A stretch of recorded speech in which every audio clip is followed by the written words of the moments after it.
Continuing the exploration of local leadership, please welcome John Lettieri, President and CEO of the Economic Innovation Group, Oklahoma City Mayor David Holt, and Asali Devan Ecclesiastes, Director of Strategic Neighborhood Development at the New Orleans Business Alliance. Leading the conversation is Rick Jacobs, President and CEO of Accelerator for America. Well, thank you very much. So I get to moderate today. I want to start by, for those of you who were here this morning for Dan Porterfield's challenge, he suggested that his panel would be the best today. I will tell you that ours will be the inclusive best. I wanted to add that in. So I'm Rick Jacobs, and I'm the CEO of Accelerator for America. Our mission in the world is to find and develop solutions to economic insecurity, share those solutions with cities, and we hope build national change from the ground up. We, through our opportunity zones and economic development work right now and community wealth work right now, are working with about 50 cities across the country. And we wouldn't be doing any of that were it not for the MasterCard Center for Inclusive Growth. And by the way, I don't think any of us would be here today without them. So how about a big round of applause for MasterCard? So one key point I want to make here is that for all of us, I think, opportunity zones are a jumping off point. I don't think that anybody, and I'll be curious and we'll hear from John very shortly, thinks that opportunity zones are the answer to inclusive growth, but they're a very, very important tool. So we've talked a little about our panelists. I'm just going to run through it quickly so you don't have to talk about yourselves, not that any of you would shyly not do so. So John Lettieri, as you heard, President, CEO, and co-founder of the Economic Innovation Group. It is a public policy institute that he co-founded with Sean Parker. John has been in the public and private sectors, a lot of esteemed jobs and positions in his young years, most notably for me, one of my public service heroes. He worked for Senator Chuck Hagel. He and EIG were instrumental in creating the Opportunity Zone component of the 2017 Tax Cuts and Jobs Act. So you'll be hearing a lot more from him. Asali Devan Ecclesiastes, whom I just had the pleasure to meet today, but we spoke on Friday, is the Director of Neighborhood Development with the New Orleans Business Alliance. You lead the place-based development of indigenous African-American neighborhoods, and you work with community leaders to advance economic opportunity, cultural preservation, affordable housing, transportation access, and environmental sustainability throughout the city. And Asali worked with the previous speaker, with Mayor Landrieu, and the good news for New Orleans is while she's not staying in her current job, she's going in January to run the Cultural Arts Center for the city, which is a great promotion for everybody. Finally, Mayor David Holt, as you heard, the mayor of Oklahoma City. He was elected in February 2018 with an historic amount of votes. He's the first Native American mayor of Oklahoma City. And at the time of his victory and of his first year in office, he was the youngest mayor of any city over 500,000. Now, I can tell you he's still young. He also exemplifies the common approach to problem solving that mayors across the country share, which is a big reason we're all here as well. Through our work together with the Accelerator, Mayor Holt and I have gone whitewater rafting in Oklahoma City, which, believe it or not, is really a thing. It's a thing, and you have to go there and do it. So we have a lot to talk about. We'll move on, and I'll see if I can stay connected. There we go. John, we all know that opportunity zones were a bipartisan component of the Tax Cuts and Jobs Act of 2017, championed by Senator Tim Scott and Senator Cory Booker. And led by a bipartisan group of nearly 100 congressional co-sponsors. EIG originally introduced the concept of opportunity zones in a 2015 white paper. So I'd like to ask you, can you give us, first of all, your sense of where the country was at the time that you wrote, thought about, and pushed opportunity zones, and what you envisioned when you started this and sort of where we are now. That's a short question. Easy. Thanks, Yeah. Rick. Thanks to Aspen and the Center for Inclusive Growth as well for having us. So Opportunity Zones is really premised on one very simple fact, which is that we're living in an era of regional divergence, really for the first time after a long period of convergence, places becoming more alike, the gap between prosperous and distressed regions becoming slimmer. That's all reversed. And with the Great Recession, we had an acceleration of that divergence trend, not just between regions, but between elite communities and struggling communities. Our research finds that the majority of distressed zip codes in this country, for example, still haven't recovered the number of businesses or jobs lost to the recession. So in a lot of ways, this is a deeply unsatisfying recovery for many of our most hard-hit and vulnerable communities. And you juxtapose that with the fact that the toolkit that we've typically brought to this fight has been woefully inadequate. We've tended to use the pocket change or what we find between the couch cushions to tackle what is really a deep-seated and complex challenge that requires a multidisciplinary approach and a much larger scale of resources than we've typically been willing to devote. So Opportunity Zones was a response to the fact that if there was ever a time for place-based policy, thinking about policymaking with place as a forerunning factor, this was that time, given those regional and community divergences we're seeing. And second, that we have a particular opportunity, not to overuse the word, but because the gains of the recovery have been so vast and so accumulated among investors and successful private sector stakeholders, meaning that the source capital that could lead a regional and community-based revitalization is there, but we have to find new ways to unlock it and to connect it to communities that really need that source capital to be deployed. And so at best, Opportunity Zones is a tool to provide that connective tissue that has not typically existed and certainly not existed at scale to get investors to take a first look at places where they typically have not gone, and to create a bit of a herd mentality around this challenge that really requires a much broader and deeper set of stakeholders and a much broader and deeper set of resources than we've typically devoted to it. That's a great, succinct analysis of a tough problem. I want to go to Mayor Holt now. So you've heard John talk about the economic need and innovative placemaking, which is something that you specialize in, and you may want to talk a little bit about with some of what goes on in Oklahoma City. So how do you feel that Opportunity Zones are shifting the public policy landscape? And do you think your city is best positioned, better positioned, well positioned to attract additional investment due to Opportunity Zones? Yeah, well, so I took office just a few months after the passage of the Opportunity Zones, and quite quickly, you and Mayor Garcetti reached out to me with Accelerator for America to offer your assistance to kind of market our Opportunity Zones. As a mayor, that's the position I'm put in. I'm not handing out Opportunity Zones or tax credits or managing it in any way.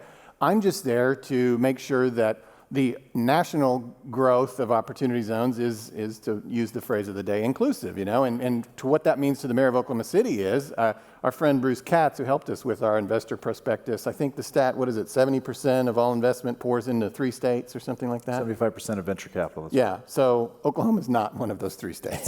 Yeah, not yet. Not yet.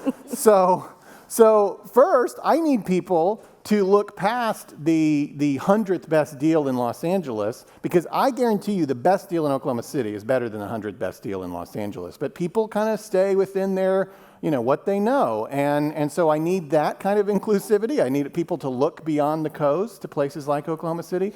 And then I need them, for Opportunity Zones to really realize their potential, I need them to look beyond some of the lower hanging fruit, even within Oklahoma City. I didn't pick the Opportunity Zones, and that's a bit of a quibble, right, for mayors, that in most cases we had very little input into it. That was a state level decision per the legislation. And so, my downtown area has an Opportunity Zone.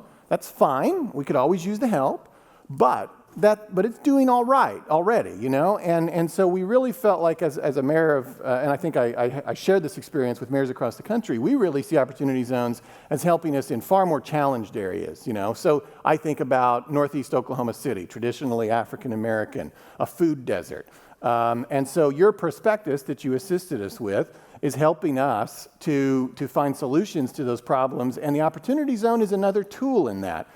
Recently, we lost the last for lack of a better word, crappy grocery store that we had in Northeast Oklahoma City, and we truly had become, I mean, a food desert in every sense of the word, and we were able to put together a deal that we announced just a few weeks ago that at the time included an Opportunity Zone investor backed by HBCUs, which seemed to be realizing the promise of Opportunity Zones. As we sit here right now, that Opportunity Zone investor is rethinking things and concerned about returns. So it's a microcosm of all the issues. You know, we finally are able to apply Opportunity Zones in a part of town that really needs it. But you know, investors still want money, and we've got to figure out if Opportunity Zones long term, you know, provide that gap filling that they're supposed to, so that a fund investor like this wants to close the deal. I also think MasterCard, you know, and their tools that they're giving us as a city helps us maybe make that argument, you know, and take a situation that in the past, you know, based on track record, doesn't look appealing,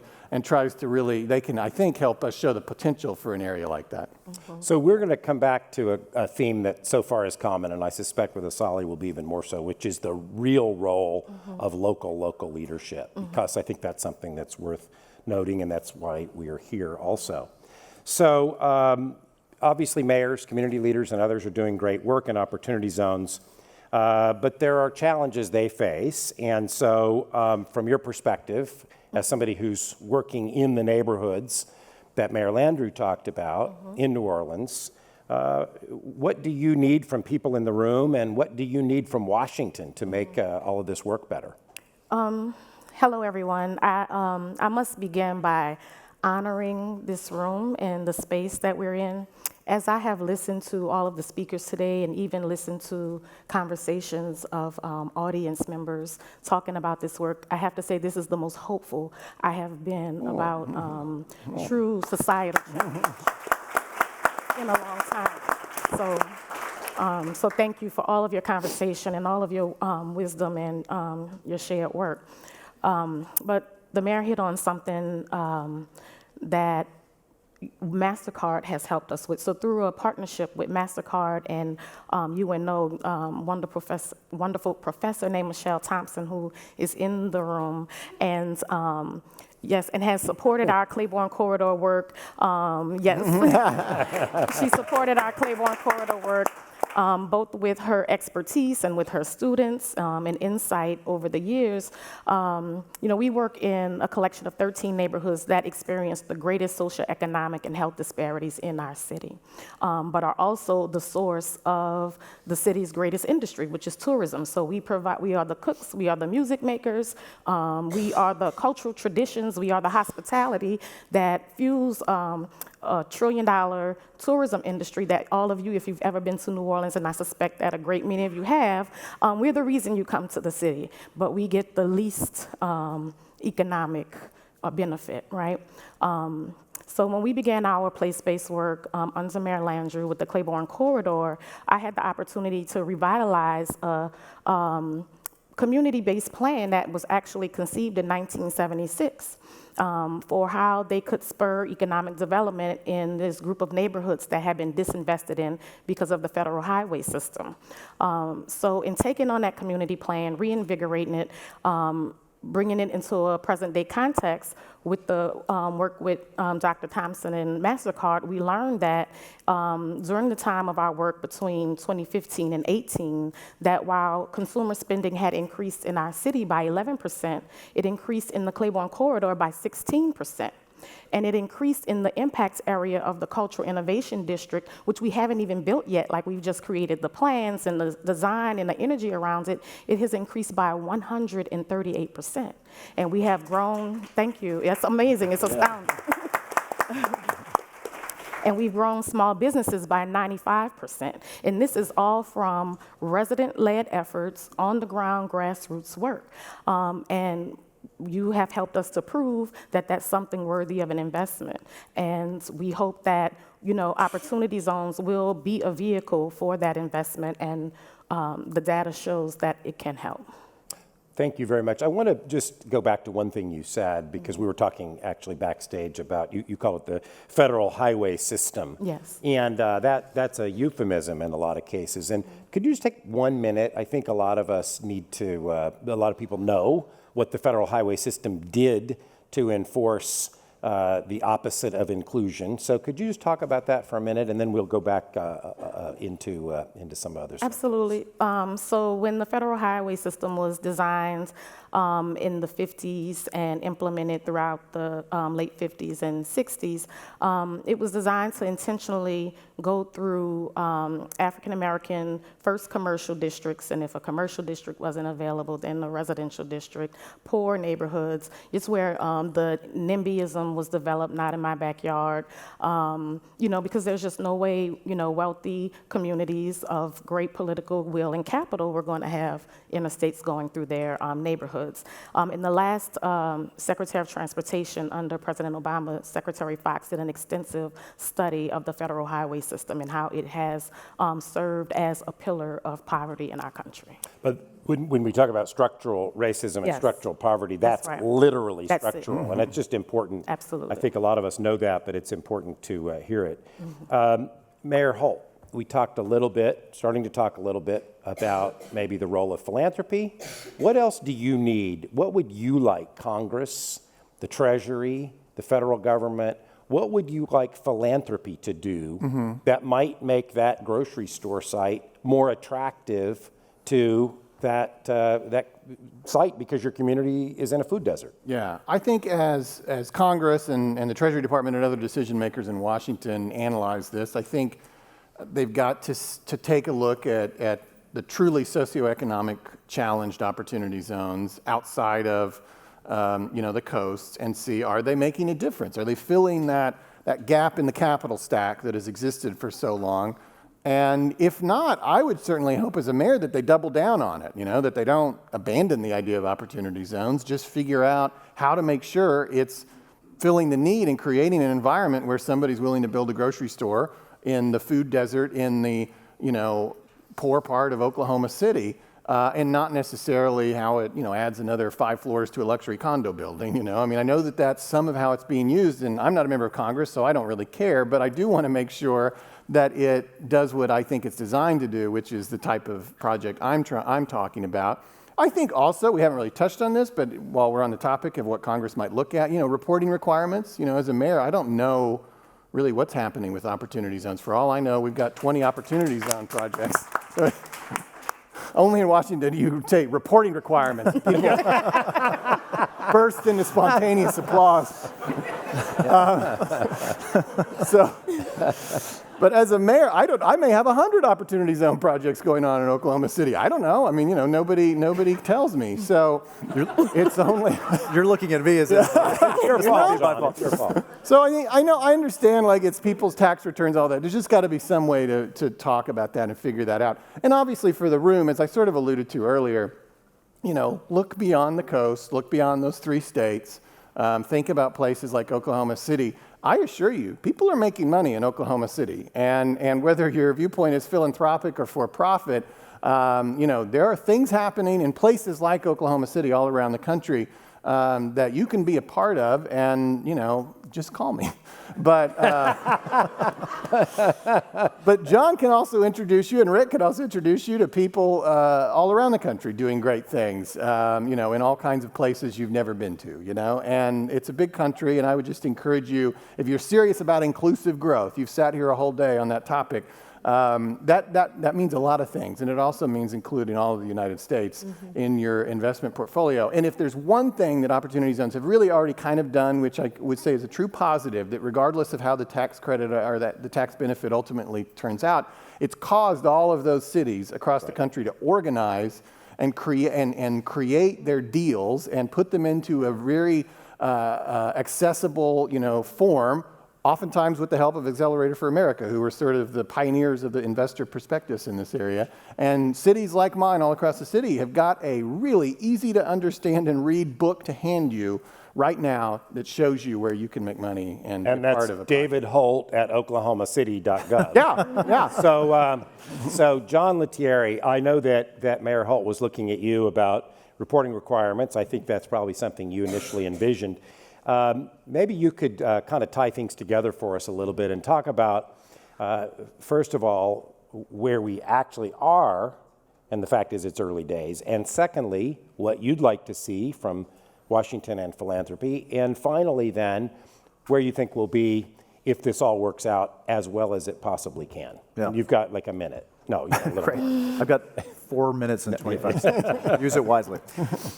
So first, I want to underscore, we are in the early days. And I think going back to what I opened with, the scale of this challenge is enormous, and it's not going to be addressed by any one policy on its own. This takes public, private, and philanthropic sector. This takes what I would hope to see as a whole collection of new policies, all aimed at providing flexible, dynamic resources to community leaders, to the David Holtz, who are looking for grocery stores and other types of basic amenities, as well as housing, as well as new investment in businesses. There's a whole set of needs, but it starts with understanding and I think really believing as a country and as institutional leaders that we have dramatically undervalued the potential of American communities for too long.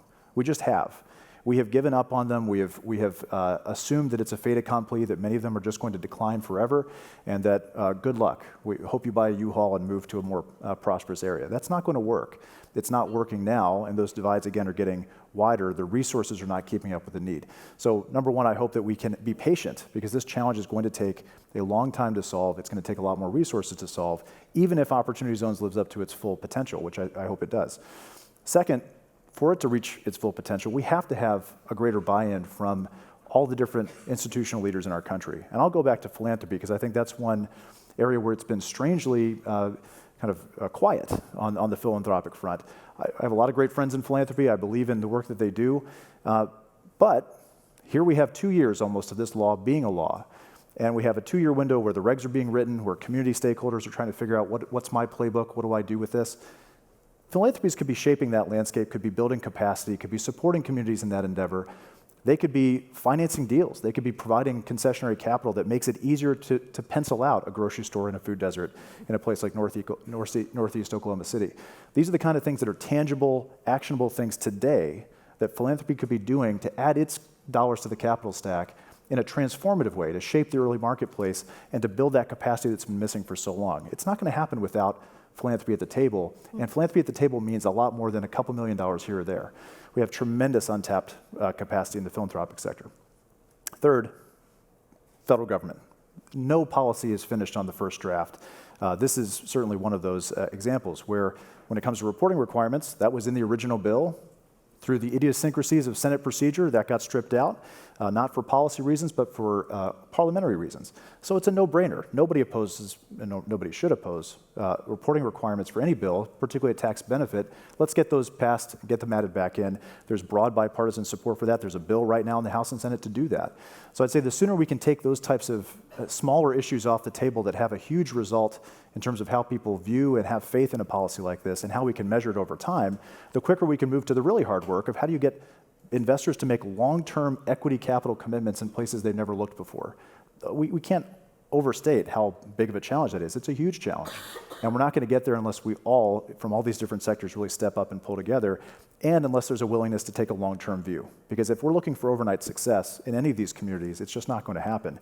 But I will say, when you look at the nature of the communities themselves, a huge portion of the nation's food deserts are in opportunity zones. A huge portion of the country's concentrated persistent poverty areas with 40% poverty or more over decades, are in opportunity zones. A huge portion of our country's children living in poverty live in opportunity zones. If we do well for this set of communities, it's not going to change the entire country on its own, but we will have made tremendous progress in some of the most deep-seated problems we have as a country, some of the deepest divides we have as a country. So I think we should be skeptical of any new policy, but we should not be cynical. And we should be optimistic and engaged enough to put our money where our mouth is. And I hope that's part of what comes out of today's event. Thank you. Can I take the last 30 seconds to just say, for me, one of the most important things that I heard today that really resonated with me is that poverty-based communities are structured. And that is because wealth is structured. It's like, duh, right? Of course it's structured because wealth is structured. And the Opportunity Zone is a perfect example of such a thing, because all of the everything that is needed for a wealthy investor to make money in the Opportunity Zone is embedded and engineered into the law. The benefits for community are not. And that's all. Well, thank you. So with that, I want to thank each of our panelists. I want to thank the Aspen Institute, MasterCard Center for Inclusive Growth, Two very quick points. One, we wouldn't be having this conversation, again, were it not for John, EIG, talking about long-term investing, equity investing in communities. Two, we see that local leadership is key to shaping that, and we need more and more and more buy-in, not necessarily directly buy-in, but we need the federal government and state governments to pay more attention to local leaders. That's what we do all day, every day.